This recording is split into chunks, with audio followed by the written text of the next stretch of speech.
Hi, this is Daniel with Unrivaled Investing. Today we are going to do another video on BigCommerce to talk about its crazy valuation. Investors, speculators, you should be aware. Watch this video to understand why it's at a crazy valuation and why you face real downside risk. So this is the second video. The first one talked about BigCommerce's value proposition, its upside, its growth potential. How does it compare relative to Shopify? And I wanted to review this because the valuation has gotten even more crazy since when I posted that video.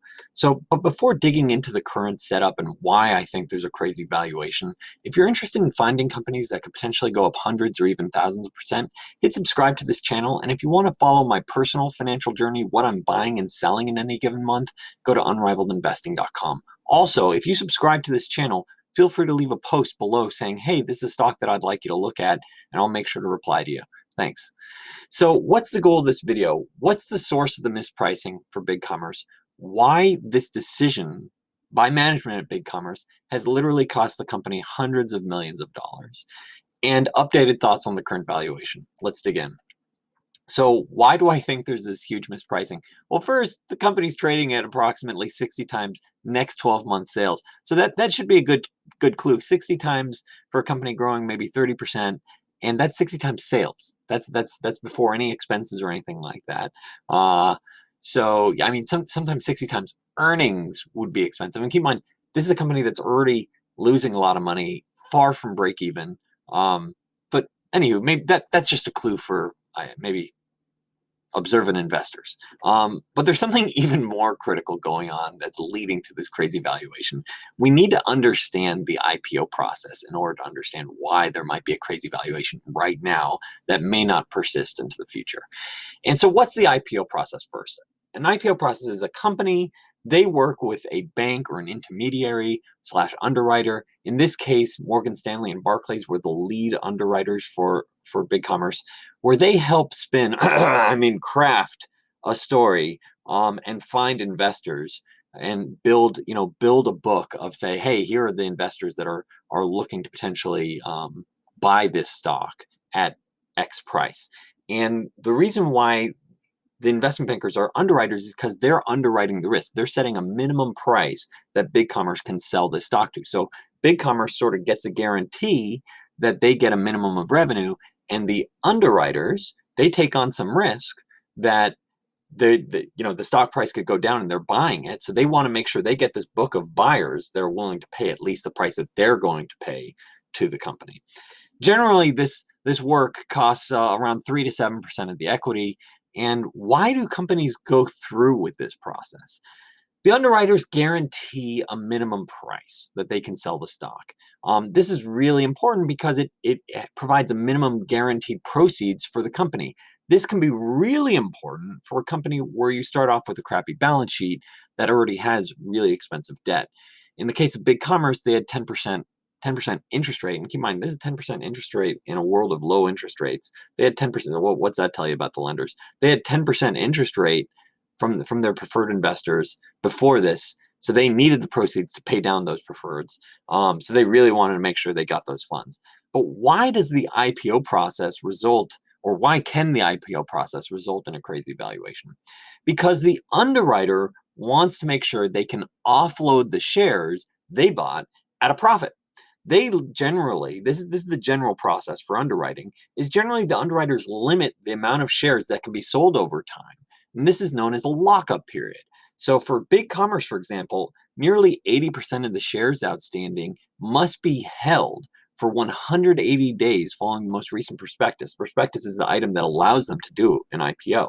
So the vast majority of shares, you can't sell. They're locked up for a period.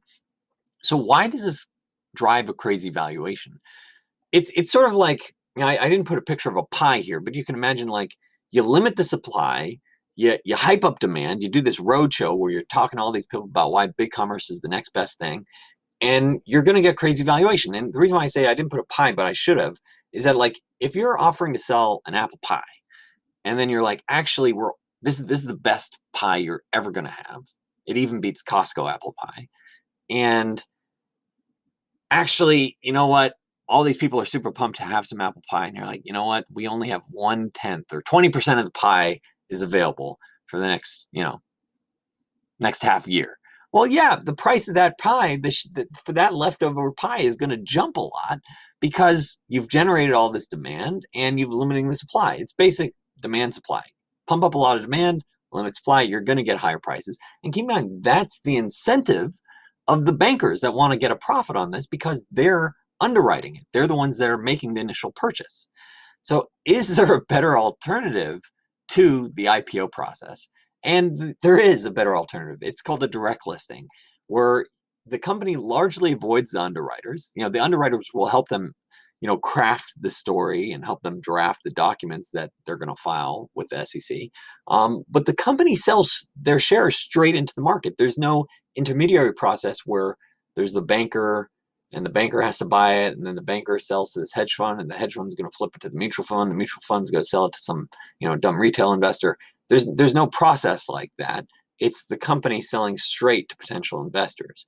And so there's immediate benefits, which is that you're saving on potentially huge fees, 3 to 7% of the equity raise. That's a huge cost. But this requires an astute manager to size up where there's actually demand for the stock, because if they're wrong, they may not be able to sell enough. Maybe they say, hey, we're going to sell at this price, but there's no guaranteed minimum, so it goes below that price. But if you're an astute manager, you should know, like if you're an astute CEO, you should know, like, hey, I think there's going to be a lot of demand for this, and maybe you can make multiples of your money.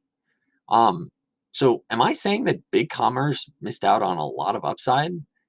Yeah, I'm saying BigCommerce management missed out on hundreds of millions of dollars on their balance sheet by doing the traditional IPO process. Sure, the company shored up its balance sheet when they needed to, and now they have 150 million plus on their balance sheet. So they sold 8 million shares, approximately, at $24 per share to the underwriters. The first day of trading, it closed at 72. That first day, they missed out on nearly $600 million. Okay, so at current prices, how much would that imply? So at $130 a share, which is where BigCommerce recently traded, those same 8 million shares would be nearly $850 million. Like nearly, round up, $1 billion. You're like, okay, in fairness, they may not have ever gotten a $130 share price because you don't have the same limiting supply dynamics that you do with, an underwriter and lockup period. But good job. I mean, really? The delta here of 800 potentially, up to $850 million is probably more than the revenue that BigCommerce has generated in its history. I mean, this is just incredible, and the amount of money that has been potentially missed out by this. I mean, it boggles my mind, honestly. So how do you take this and then take the current price and throw it into the valuation?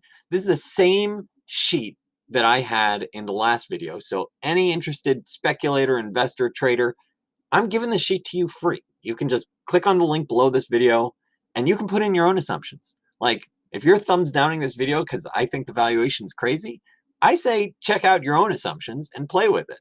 Because I'm saying they're growing, in the high case, they're growing 40%, and then over the next 5 years, they grow at 35%. And I'm assuming 30% optimized margins. Keep in mind, this is a company that's losing significantly right now. And that gets you, based on a $130 share price, that gets you nearly 50% downside. That's the high side. That's the upside case. So, and then if you're supposed to put in even better assumptions, like let's do a reality check. You really want to bet big on a management that just bungled a capital raise where they missed out on hundreds of millions of dollars. But yeah, sure, you want to make better assumptions than what I'm putting here. Okay, so my value proposition to you is I'm providing these tools for free for you to check out. I hope that makes your personal financial journey that much better. If you're interested in finding out more about my personal financial journey, BigCommerce at this price is a hard pass for me. But if you're interested in finding out what I am buying or selling in any given month, go to unrivaledinvesting.com. And if you enjoyed this video, hit that subscribe button. Thanks.